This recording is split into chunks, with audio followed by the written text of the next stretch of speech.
Previously on Pick Me Up, Infinite Gacha, our hero survived the impossible trials, shattered the cursed gacha, escaped the system's deadly loop, but the enemy unleashed a reality-bending finale. And now the story continues.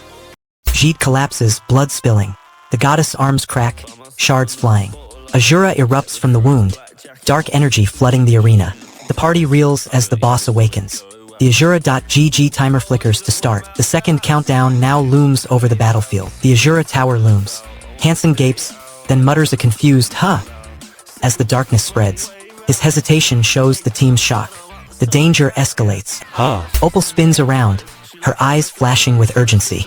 She grabs Jenna's arm, pulling her toward the left flank where a breaching enemy threatens the core. Jenna. Jid's dead. Opal shouts, voice sharp. Help over here instead of worrying about him. She pushes Jenna into position, forcing her to take up a defensive stance. The command redirects the team's focus, buying precious seconds for the wounded. Jenna, Jid's dead. Help here now. The Azura system declares the battle over. The arena's central console flashes red, then a terse message scrolls across the holoscreen. GG blinks in stark letters, echoing through the battlefield. The system's cold verdict signals a total wipe if they fail to act. Seojin, the star hero, lies half-conscious on the battlefield. Hansen hoists him onto his shoulders, shouting the desperate command. Pick me up. Seojin clings, his eyes widening as the team pulls him away from the dying Jid. This rescue keeps Seojin alive, allowing him to continue his quest to surpass the player. Pick me up. The rescued Seojin now faces the final boss's awakening. Jid clutches his wound, eyes wide. He screams, "Save me! Save me!" The surrounding debris rattles. His voice cuts through the chaos, forcing the party to decide who will pull him out before the timer expires. Save me! Save me! Hansen lunges toward the glowing portal. Jid nods, breath heavy, and says, "Okay." He steadies his footing, ready to follow Aaron's lead toward the waypoint. The group sprints across collapsing debris. Monsters surge forward, but the team darts between gaps, their blades slicing the oncoming foes. A monster lunges, its claw missing the mark, and a guttural quack echoes as its weapon shatters against Jid's shield. Jenna shouts, "No!" and lunges forward, cutting a stray enemy in half. Her quick strike clears the path for the final push. The party now races toward the glowing waypoint before the Azura timer hits 0. The party sprints across crumbling debris, dodging falling stones. Aaron lags, eyes fixed on a looming monster. Hansen gasps, realizing the spear is gone, then curses and kicks at the remaining attackers. He swings his fist hard, knocking a few foes back, but the loss of the spear dampens morale. Their assault stalls as the enemy crowd swells, pressing the heroes toward the timer. I lost the spear. The countdown ticks louder, urging a faster response. Opal glances at the Azura.gg timer, sees only seconds left, and shouts that they cannot hold the line any longer. She points at the endless wave of enemies closing in. The team realizes the 30-second limit will expire unless they break through. Panic spreads as the clock nears 0. The heroes unleash a desperate charge as the Azura timer flashes 0, forcing Jenna to plunge her blade into a towering foe, shattering its armor. Jid bleeds out, his resolve crumbling while Jenna's fierce strike fuels hope. But the team teeters on the brink of annihilation as the Azura display hovers over defeat. Aaron lifts his spear, eyes locked on the remaining horde, while the Azura screen flickers ominously, leaving the battle's outcome hanging on a razor-thin thread.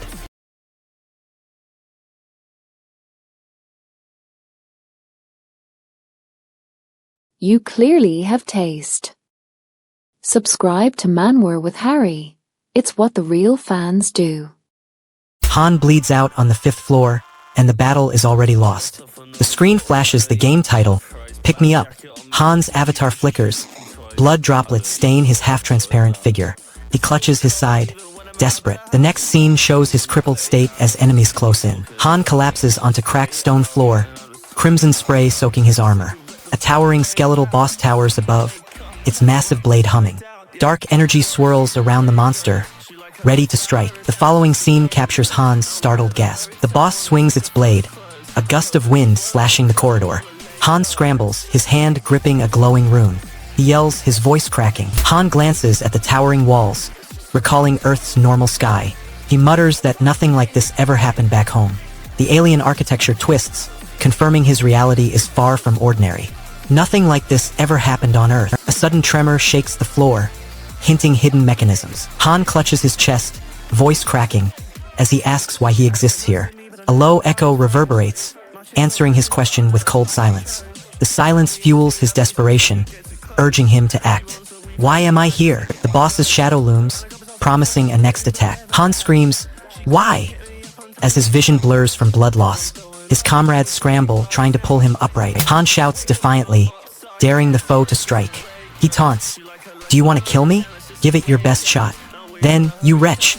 His provocation forces the enemy to focus on him, buying time for his allies. Do you want to kill me? Give it your best shot. Then, you wretch. The floor's final trap is about to trigger. Han slides on the blood-slick floor, his boots losing grip. He slams into a lower platform, a gasp escaping his lips as blood sprays across his armor. The impact knocks the wind out of him, but his body stays upright. Every hit drains his HP, pushing him closer to death. The dark figure releases a wave of shadow energy. Han dodges sideways. Jenna rolls to avoid the blast. Eren blocks the surge with his shield. Their evasion saves their health. Surviving the attack keeps the dungeon progress alive. The figure staggers as the heroes press their advantage. Han lands a crushing blow, cracking the figure's armor. Jenna follows with a rapid combo, and Eren finishes with a shield bash. The enemy collapses, exposing a glowing rune on the floor. The rune opens the exit to the next floor. The party steps through the portal toward the stage clear. Stage clears. Han, Jenna, and Eren each gain a level. Han earns MVP status, boosting his power. Han lies on the cracked floor, panting, legs trembling. Jenna kneels beside him, worry in her eyes. Eren watches, gripping his staff, ready to defend. Help me up. My legs are too weak. Jenna bends, gripping his arm to pull him up. The group steadies, checking health bars, seeing minimal stamina left. They exchange glances, breathing heavily, aware that every wound could be fatal. The glow of the portal pulses behind them. Did we survive? Yes. The portal flickers, opening the next floor. The team walks toward the waiting room, the floor cleared behind them. The party steps onto the island's cracked shoreline after escaping the 5th floor dungeon. They spread out, scanning the ruined cliffs and half-sunken arches. A faint glow flickers from a hidden passage in the rocks. This matters because the island hides the entrance to the next floor's trial, and every second spent here could mean another ambush. Eren eyes the dark tunnel, ready to lead the way. Eren lunges forward, his blade cracking through a snarling beast's hide. The sword bites deep, spilling black ichor and exposing a pulsing crystal core. This matters because the core powers the island's gate, and without it the team cannot advance. Eren grunts. Got it. Let's move before more come. A burst of 5 crystal shards erupts from the ground, snapping into a luminous triangle above the ancient altar, igniting a pulsating sigil that sears the island's air with raw power. Jeed collapses, blood soaking his armor, while Hansen crumples from a concealed arrow, stripping the party of its seasoned tactician and blade master, leaving the survivors trembling under the weight of irrevocable loss. The newly forged sigil hovers ominously, its glowing triangle promising either a gateway to salvation or a cataclysmic collapse, and the party stands frozen, unaware which destiny the island will unleash.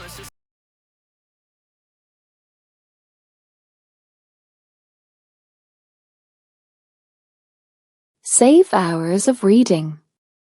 Get the full story in minutes. Subscribe to Manwa with Harry.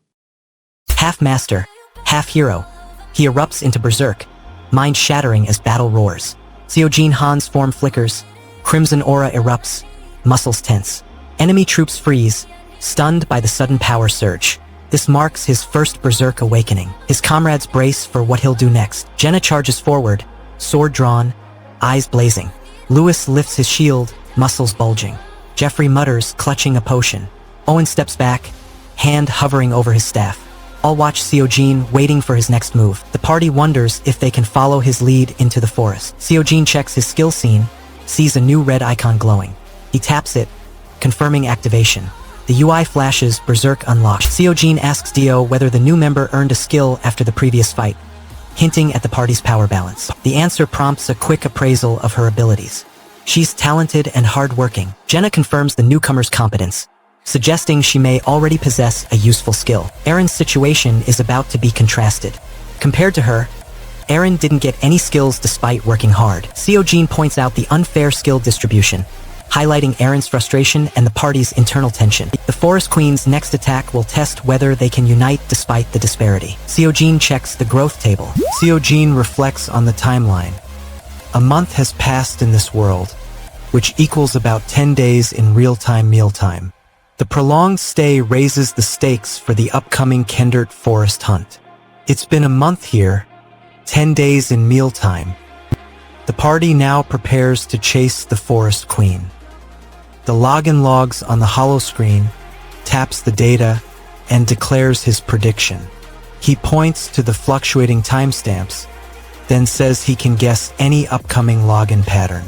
Based on what I observed, I can guess any login pattern. Next, he explains the threefold time shift between the waiting room and Earth. Owen steps into the corridor, hands on his staff, and announces his name loudly.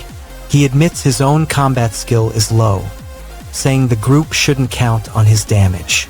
He points to Seojin Han, noting the hero's strength will carry the team. By stating their limited role, Owen lowers the pressure on the newcomers and clarifies the party's composition. What's your name? I'm Owen. We won't help much. Lewis readies his bow, preparing to gather resources. Lewis steps forward, holding his bow steady, and reassures the group that they won't need to fight the monsters directly. He emphasizes that the dungeon's lowest rank means only simple gathering tasks and no combat. Han watches the storage gauge rise as branches accumulate. The tip warns excess items will overflow. Reaching branches lets him craft lumber at a carpenter's shop. Collect branches to craft lumber. A carpenter's shop later appears deeper in the forest, promising upgrades. Han pauses, eyes scanning the quiet clearing. He questions the group's idle gathering, wondering if they should start hunting instead. Is this all? No fighting? Let's hunt. Follow me. The party follows Han toward the Forest Queen's lair. Seojin Han sighs, mutters about needing a break, scans the forest floor, wonders which animal to chase. Boar, deer, rabbit, just hoping for fresh meat. I just wanted a break. The massive Forest Queen emerges from the mist, towering antlers glint. Its eyes lock onto the party. The creature is the daily dungeon boss they must defeat. Han readies his weapon, knowing the stone lies within. A faint glow appears on the queen's back, revealing a low-rank attribute stone lodged near its spine. The stone only surfaces when the queen is present, and it's the team's prize. The party moves to claim the stone before the timer expires. The queen lifts its massive head, a horned charge ready. Jenna aims her bow, Lewis grips his axe, Jeffrey lifts a shield, Owen checks the ticking clock. The warriors form a line, weapons drawn. The team snatches the pulsating stone just as the clock ticks down, triggering a hidden trap that erupts spikes, forcing them into a brutal showdown with the snarling queen and a mocking voice. Jeffrey's shield shatters under the queen's assault, but his desperate charge ignites the party's fury, while Arya's cruel taunt about dead boyfriends fuels their resolve to protect each other. Han's berserk roar erupts as the queen raises her massive horn charge, while the system banner flashes new dungeon schedules and rising crystal counts, leaving the party teetering on the brink of annihilation.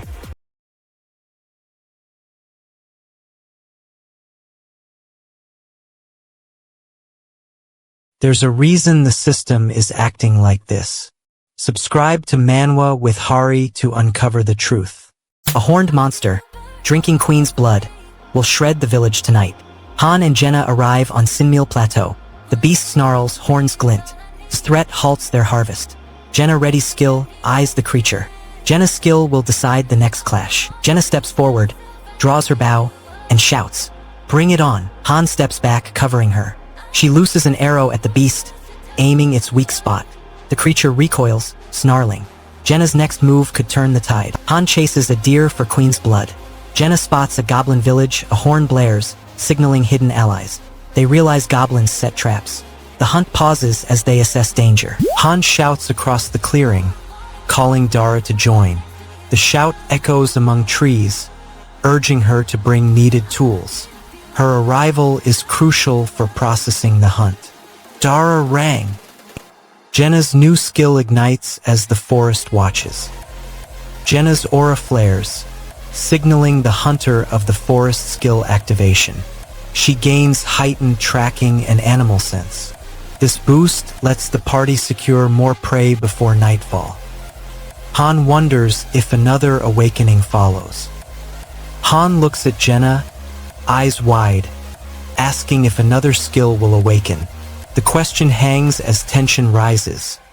More power could turn the tide. Another awakening? A hidden goblin trap prepares to spring on the party. Jenna earns promotion. Han lunges toward a glowing stone, fists crackling with power. Jenna aims her bow at a grazing deer, arrow knocked. The ground trembles as a hidden goblin trap clicks into gear. A goblin ambush erupts from the shadows. Han and Jenna reach a ridge overlooking the plateau. The sun glints off the stone clusters. Their breathing steadies as they take in the sweeping landscape. Jenna points to the horizon, smiling, feeling the victory of reaching the spot. The view lifts their morale after the recent goblin ambush. Their rank badge flashes faintly, reminding them of the promotion goal. What a great view. Another win is cool. Their next step leads them deeper into the forest's unknown. Jenna spreads her arms, eyes scanning the meadow. She smiles, saying the life of hunting, gathering grass, food, and a place to sleep feels perfect. Their hope fuels their resolve. I love it if it always stayed like this. Han then brings up the master's shadow. Han turns toward the distant hills, sighs, and says the plateau would be paradise without a master. He recalls his past master's interference. Their freedom hangs on that secret. Paradise would be perfect without a master. The party starts moving toward the next objective. The group walks across the plateau, sun low, shadows stretching. The system marks today's quest as a daily dungeon, classed exploration. It's an uncommon mission offering rare loot. The team tightens grips, preparing for deeper trials. A distant howl hints at unseen predators. A junior voice calls out, fearing silent danger. The speaker urges everyone to lower heads and stay quiet, claiming no enemies are visible. The group crouches, tension rising. Young Nim, I can see any enemies. Then is this like the STH stage? Goblin ranks tighten around the heroes. Han grips his spear, eyes the horn that just blew. Jenna lifts her bow, arrow knocked. The party braces as the forest floor trembles with approaching foes. Their position is about to be overrun. Han's next move will decide if they can hold the line. Jenna releases the arrow. It whistles, pierces a goblin's chest, and drops him. The remaining goblins roar, turning toward the source of the shot. The heroes gain a brief opening, but the horn's signal promises more enemies to flood the clearing. A guttural OE echoes from the trees. Hidden goblin warriors burst from the underbrush, brandishing spears. They swarm the heroes, forcing Han to step forward. Jenna's arrow whistles through the canopy, pinning a snarling goblin, while Han ignites his hunter of the forest blade, cleaving two hidden warriors as the horn's master watches, threatening the fragile opening. Jenna feels hope surge as her shot creates a fleeting escape, yet Han's reliance on his nascent skill costs them their secret distress call, leaving the party exposed and their unity tested. With the crystal shatters and the horn's echo looming, a wave of unseen goblin spearmen rushes forward, forcing the heroes to confront an overwhelming onslaught alone, while the unseen master prepares the next deadly cue. I spend hours crafting these recaps so you can enjoy them in minutes. If you appreciate that, subscribe to Manwa with Hari. Stage cleared, yet the goblin village pulses with a lethal secret. The party's victory banner flutters over the ruined arena as smoke drifts away. Below the cracked floor, a hidden tunnel yawns, revealing crude huts and flickering torchlight. Goblin silhouettes peer from doorways, eyes narrowed. Their leader raises a jagged spear, signaling hidden traps. The heroes realize the clear stage was just a false calm. The chief's snarling command promises an immediate clash. The heroes step through the yawning tunnel into cramped alleyways lined with mossy walls. Lanterns sputter, casting long shadows as goblins scramble, brandishing rusted blades.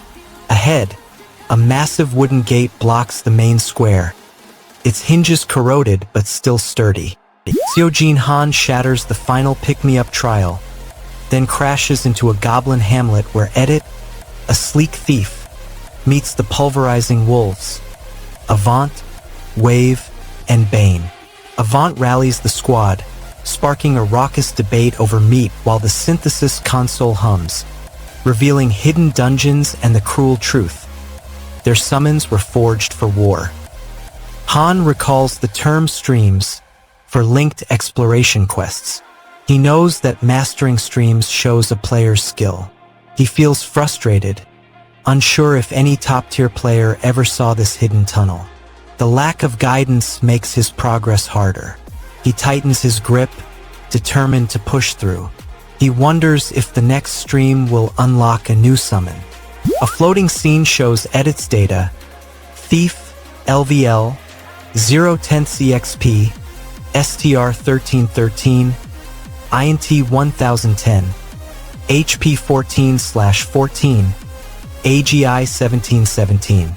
Skills: Basic Dagger LV, Basic Archery LV, Nimble Movement LV. Avant and his mercenaries arrive, eyeing the new recruit. Han walks up to Edit, stops, and asks if she can spare a moment. He needs her input before the party moves deeper into the goblin village. "You're Edit, right? I want to talk. You have time." Red steps forward, eyes scanning the ruined huts. A goblin wearing a red scarf, called Red, corners Edit and probes her knowledge of the settlement. His question could determine their next route. A crackling tone from the console announces the master's summons. Han tightens his grip on his spear, says, "It seems the master called for us. Let's go."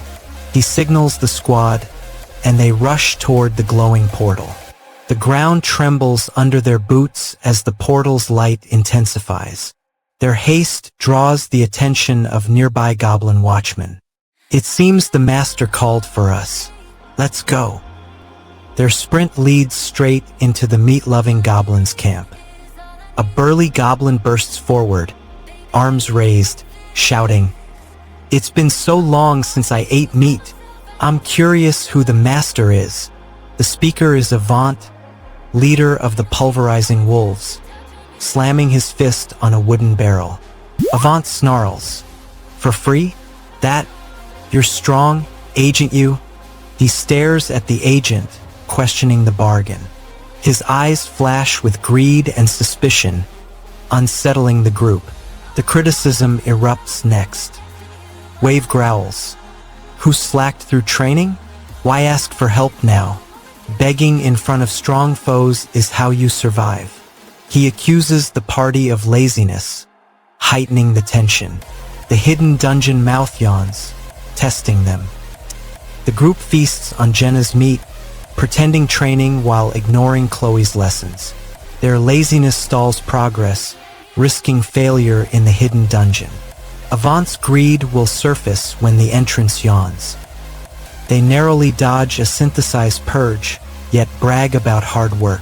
Avant forces the raw recruits through the yawning hidden dungeon gate as Savant steps forward, his quiet scan activating the glowing console that flashes a rare 5-crystal summon.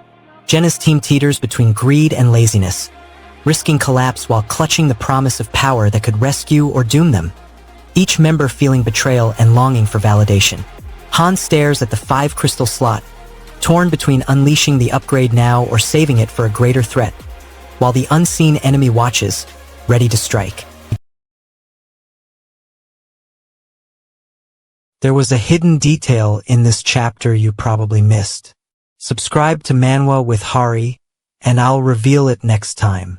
Aaron's leg gets ripped off while his teammates snooze, and the goblins fall dead. Blood sprays from the wound. Aaron collapses onto the ground, clutching his missing limb. His allies lie unconscious, breathing shallow. Aaron roars, fury igniting. Savant de Jacques looms, ready to act. Savant de Jacques draws his massive sword, eyes flashing. He steps over the sleeping comrades, lands beside Aaron, and shouts. He points at the goblins still standing. He demands retaliation. Rise. Fight them now. Islam Han readies his axe. Islam Han grabs a jagged axe, lifts it high, and charges at the nearest goblin. He swings, cleaving the creature in half. Blood splatters his armor. He grins, adrenaline pumping. Savant de Jacques steps into the clearing, armor clanking, and announces his rank as captain of the pulverizing wolves. Islam Han steps forward, eyes narrowed, and asks the newcomer for his name, demanding respect. Their voices echo across the gathered heroes, drawing attention from the surrounding fighters. The exchange marks the start of a power struggle between mercenary pride and the farmer's resolve. Their next clash will test each side's resolve. I am Savant de Jacques, captain of the pulverizing wolves. And you are? Islam Han. Savant eyes Islam's blade, probing whether the farmer fights as a mercenary. Islam charges forward, blade drawn. He yells at the escaping low-rank heroes, ordering them to halt before the synthesis core engulfs them. Stop them from getting away. The core hums louder, hinting at imminent fusion. Aaron lunges forward, points at the cloaked figure, and shouts. He accuses the stranger of betraying their cause, demanding an answer about the pulverizing wolves. The tension spikes as loyalties are questioned. What are you doing? Agent, you also part of the pulverizing wolves? The agent's reply could tip the balance of the upcoming synthesis. The synthesis core erupts in bright blue light, crackling arcs spread outward. Low-rank heroes scramble, trying to flee the expanding field.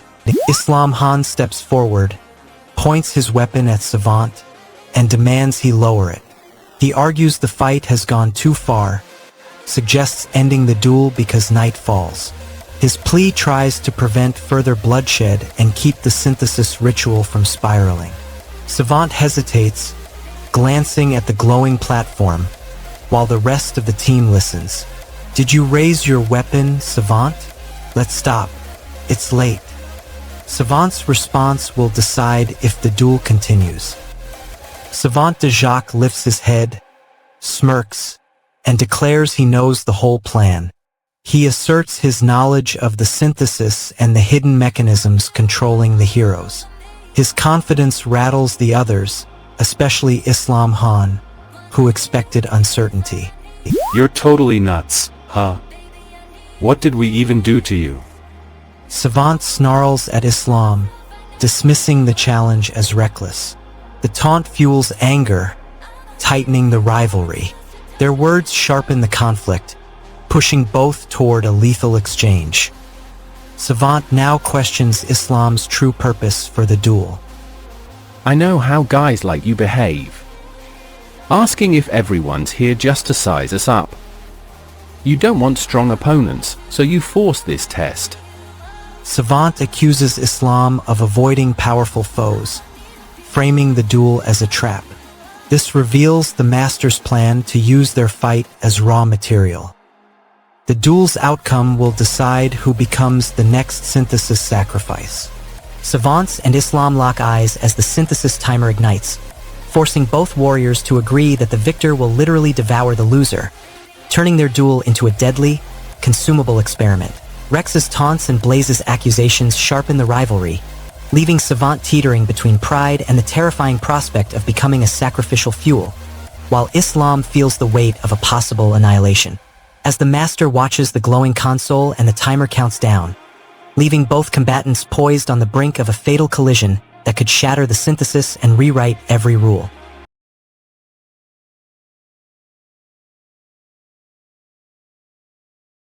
This channel exists because of fans like you. Subscribe to Manwa with Harry and keep it going. Han faces Savant. Their clash will meld their spirits, leaving a single victor. The arena glows with a violet aura. Spectators hold breath as the two heroes lock eyes. The duel's condition flickers on the screen. Han tightens his grip as the countdown begins. Han steps onto the battlefield. Savant stands opposite, calm. A holographic barrier rises, marking the duel zone.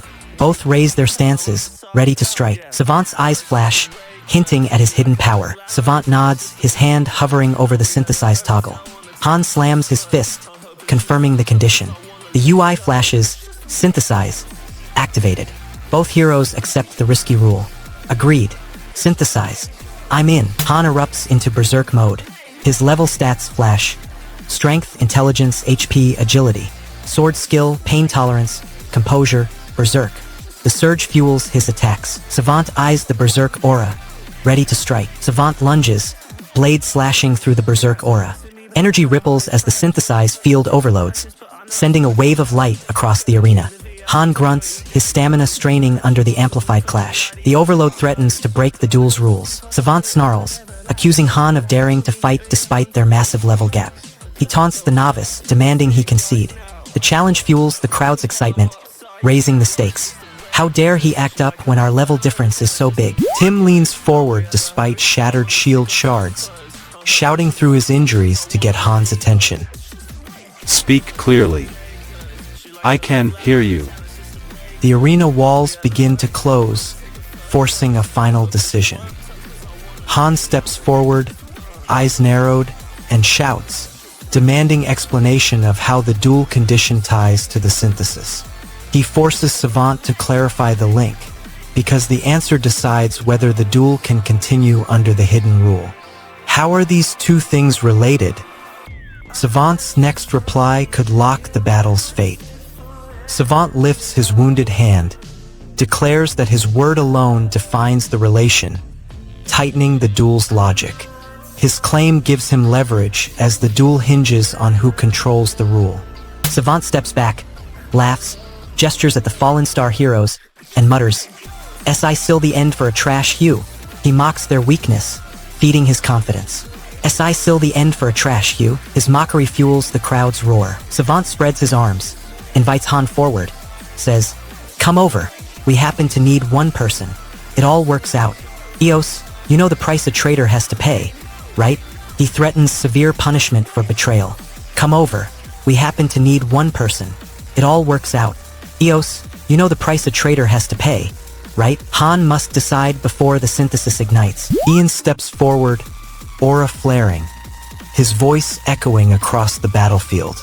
He points at the meddling spectators and the two combatants. "Won't let this slide a second time," he declares. A burst of energy sweeps the arena, temporarily freezing movement. The pause forces everyone to respect the duel's strict conditions. Won't let this slide a second time. The game master's hand trembles, unsure whether to intervene further. The screen flickers, and a cold voice cuts through the chaos. "I said don't interfere." It booms, then continues. Jaken returns to the goddess embrace. His fighting spirit will be remembered for eternity. The same tone repeats for Wave, confirming both heroes are memorialized. Han warns that leaving the arena empty would cause total chaos in the waiting room. He points out the mess would overwhelm the mercenaries. The comment raises stakes for the duel. If left alone, waiting room erupts into total chaos. The tension forces Savant to respond. Savant sneers, saying the others will thank him later while the bushes burn with anger. His taunt mocks Han's warning and fuels the rivalry. "Hell will thank me later." Bushes rage now. Savant's provocation pushes Han toward the synthesis challenge. Savant throws down a challenge, daring Han to attempt synthesis on him. The threat forces Han to decide whether to risk the risky mechanic. Han triggers synthesis, a vortex spiraling around Savant, tearing him apart until only a pulsing core remains, proving the risky mechanic can consume a star hero. Han watches his promotion stone icon flare, his stats exploding and a new skill slot unlocking, while the mercenary crew trembles, fearing the arena's emptiness will unleash chaotic overflow. Now he must face an unseen opponent as the waiting room threatens to implode, leaving the battlefield's fate hanging on his untested power and the lingering mystery of the glowing core.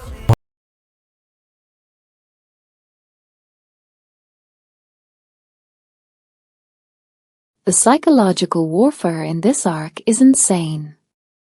Subscribe to Manwa with Harry.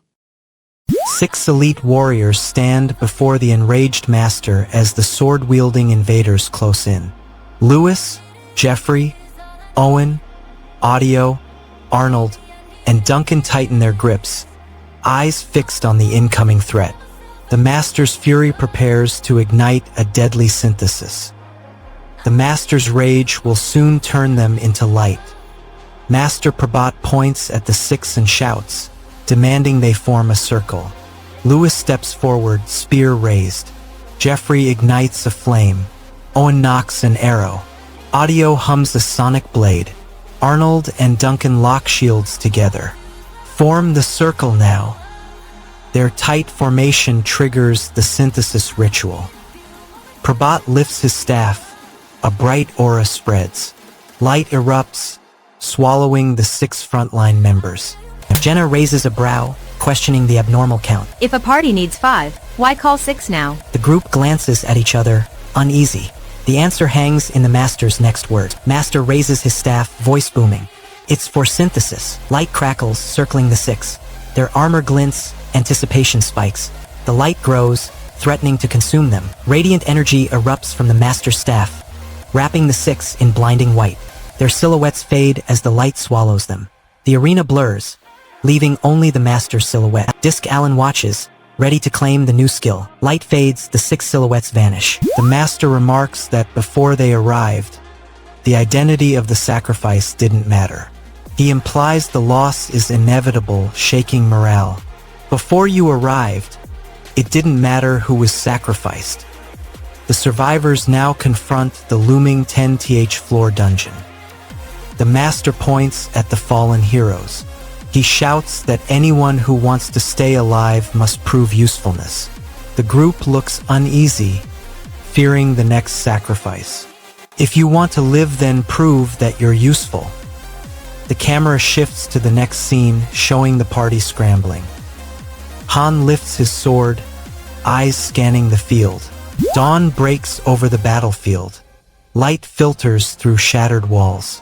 The heroes stir from their makeshift beds, stretch, and check their gear. Han rubs sleep from his eyes, while Jenna pulls a blanket tighter. They all ready themselves for the day's training. Jenna approaches Han with a question about the baker's past. Jenna walks up to Han, smiles, and calls out. She raises a hand and says hello, catching his attention. Han looks up, surprised but attentive. Their brief exchange sets a friendly tone before the discussion turns to food. Hello, Han. Han asks about the mysterious bread, prompting a baker confession. Jenna rushes to the front, draws her bow, and shouts a command to the group. All right, let's go this. The squad charges, leaving the clearing behind. Han raises his weapon high, voice echoing, and declares his full resolve. 100-0. His strike ignites the arena, signaling the next wave of enemies. Han narrows his eyes, steps close, and asks, "Were you both mercenaries?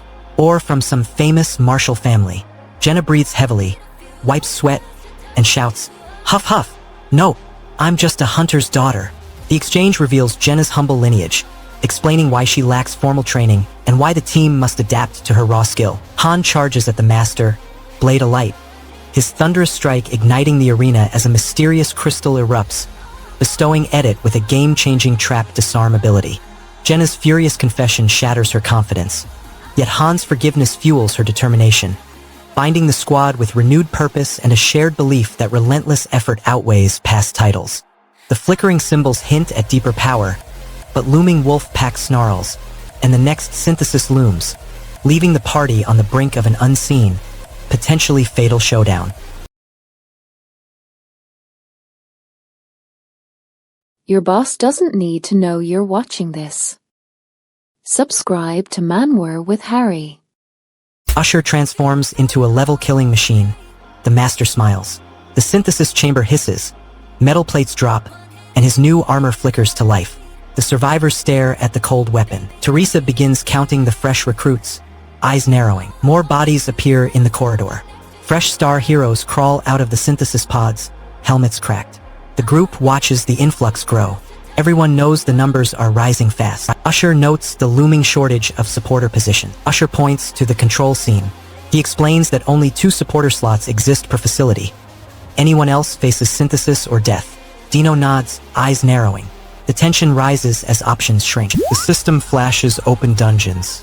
Israelta Mine, Sinmil Plateau, Kender Forest. All are accessible except the Firestone Mine, which remains locked. Players eye the missing resource. Israelta Mine, Sinmil, Kender Forest unlocked. As dawn breaks, the team gathers, unaware of the Master's next command. The sky lightens. Sun rays pierce the horizon, casting gold over the facility. Shadows retreat as the new day begins, signaling the start of the scheduled mission. Morning already. A sudden call summons everyone before sunrise. A voice crackles over the intercom, ordering all units to report at the central hall. Dino yawns, rubbing his eyes, muttering about early summons. Why at dawn? I'm sleepy. The holo replays the STH floor battle, highlighting the wide skill gap. Gideon Hansen lags behind, his attacks missing the goblin horde. The party's formation crumbles, leaving them exposed. Now they must choose members to avoid that disaster. Rex studies the holo map, pointing out that a single squad could clear the current tower, so splitting isn't required now. He warns that later missions will need more squads, and the special tensor mission will require hundreds of heroes. He notes that mismatched levels will cripple the effort, and Teresa stresses the need for uniform ranks. One party can finish this floor. Teresa soon forces them to align levels before the tensor mission. Jenna points at the HUD. Han taps the confirm icon, and Edit raises a hand to pause. Usher steps forward, while the others exchange quick glances. Their bodies tense, preparing to choose a path. The party soon divides into 2 squads. Usher gathers 3 members, leading them to the left corridor. Edit pulls the remaining 3 heading right. Both groups lock eyes, then break apart, each heading toward a different exit. Their split sets up parallel missions. Usher's squad moves toward the goblin spawn zone. Seojin Han snarls as the mass synthesis erupts, the corpses of sacrificed newbies fueling Usher's level ascensions. Connor darts between the demon's legs, slicing at its exposed thigh. Blood sprays. The demon reels, exposing its torso. Han leaps, aiming his berserk strike at the opening. The party coordinates their attacks, hoping to bring the monster down. The Master watches, considering the final synthesis. The Master steps forward, hand hovering over the crystal. She smirks, then asks, "Shall I wrap things up?" Her question hangs as the demon snarls, ready to finish the fight. Shall I wrap things up? Who will survive the Master's decision? The group stands at the mission exit. Rex taps the mission icon, noticing a glowing linked quest marker. Teresa orders Aaron to stay behind. Aaron frowns, asks, "What?" The command keeps him out of the upcoming goblin raid, limiting the party's numbers. Edit's arrival looms as the group prepares the next mission. A shop pop-up blares the newbie potent double package. Gems, gold 4-1. The team eyes the cheap boost, tempted to spend. Newbie Potent Double Package, 5k gems, 100k gold, 90k won. If they buy it, the extra resources could shift the upcoming synthesis. The system flashes, "This is your 3rd purchase." It reminds them daily limits are near, pressuring a quick decision. This is your 3rd purchase. A holographic icon flickers. Divine Diva appears as a new high-rank summon. She floats above the battlefield, weapon gleaming. Her arrival adds firepower just as the goblin swarm approaches. This boost could turn the tide. The squad braces for the incoming attack. The master's voice crackles, calling Edit to the second facility. Edit steps out, nods, and claims leadership of the other three-person team. He assigns Dino and Patrick as his companions. Their coordination will decide who survives the goblin onslaught. Edit's team marches toward the subjugation gate. Patrick raises his dual pistols, fires a rapid salvo at the advancing goblins. Each shot pierces armor, thinning the enemy line. Divine Diva materializes above the battlefield, her weapon blazing, as the 5 crystal glyph ignites, unlocking the synthesis level that grants massive upgrades while demanding a heroic sacrifice.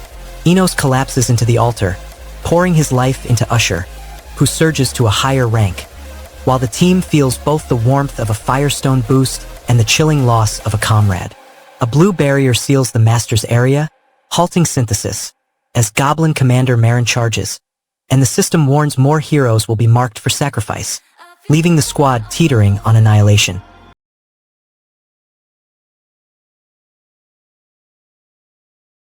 That impact was felt through the screen. Subscribe to Manwa with Hari for more. The Master spends 1,000 gems, and his summoned heroes turn on him. A pink notification pops up, flashing MB across the screen. It grabs everyone's attention, signaling a new event. Aaron's voice cuts through the tension next. Aaron points at the doorway, shouting, "Stay here." A nearby figure looks confused and asks, "What?" The command stalls the group's movement, forcing a pause. "Stay here." The UI then asks about charging the phone. A system window slides in, asking if the cost will be billed to the phone next month. Buttons labeled yes and no blink. The group must decide whether to spend gems. Charge to phone next month? Yes or no? Roderick steps onto the battlefield, sword drawn. Polka floats beside him, staff humming.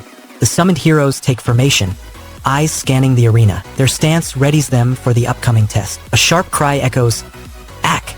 The sound comes from the injured girl on the ground, her hand clutching a wound. The Master notices her plight. Master kneels beside the fallen girl, frowning. He asks, "Who is she? Why is she on the ground?" He checks her torn clothes, sees bruises, worries she's unwell. He must decide whether to heal her or force her into battle. She kneels on the cracked floor, delicate gloves trembling. Her dress bears a silver crest, confirming noble birth. The blinding surge erupts from the selected portal as someone cries out, "Oh!" The light intensifies, forming a swirling vortex that engulfs the arena floor. Dust and fragments fly as the energy crackles, sealing the choice. The heroes brace as the portal's power surges, reshaping the battlefield. All eyes watch the luminous tunnel, hoping it leads to safety. The Master points to the left swirling vortex. He shouts that the left portal is correct. The arena floor trembles as bright energy pours from that side. The heroes glance at each other, realizing they must follow the left path or die. The choice locks the test's outcome, sealing the fate of everyone inside. The Master explains the test depends on pure luck. He says the system mixes outcomes they can't see, then asks what the group is doing. He declares they are deciding where the hero will go, pointing to a red and a blue option. This reveals that the hero's next path is governed by random chance, raising the pressure to choose correctly. Pure luck decides. What are you doing? We choose your path. A red button glows, hinting at the force synthesis. Seojin strains to think harder, trying to read the Master's intent. He asks himself what the system might be doing, searching for a pattern. Seojin shouts, "Let me go! Come now!" He lunges toward the synthesis chamber, trying to escape the pulling force.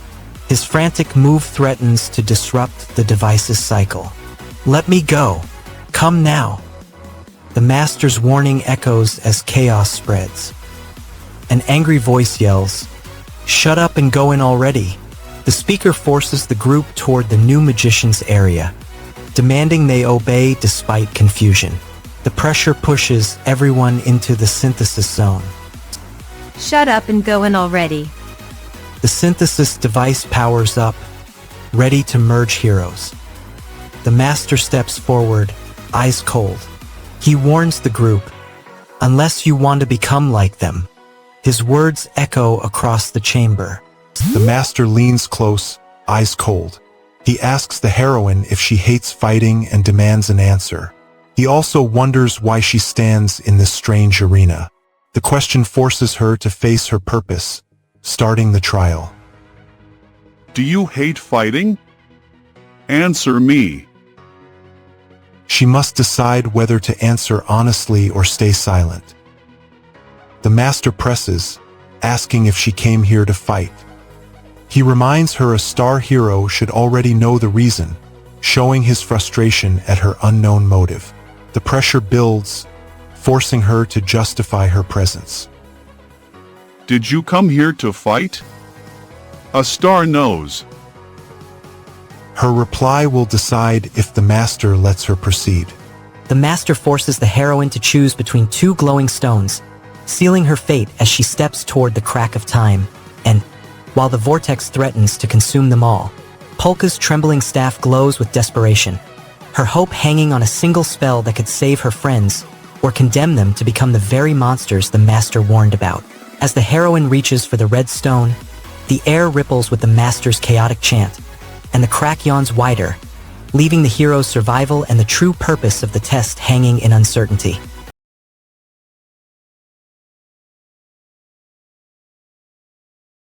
Subscribe to Manwa with Hari. New chapters every week, no ads on your feed.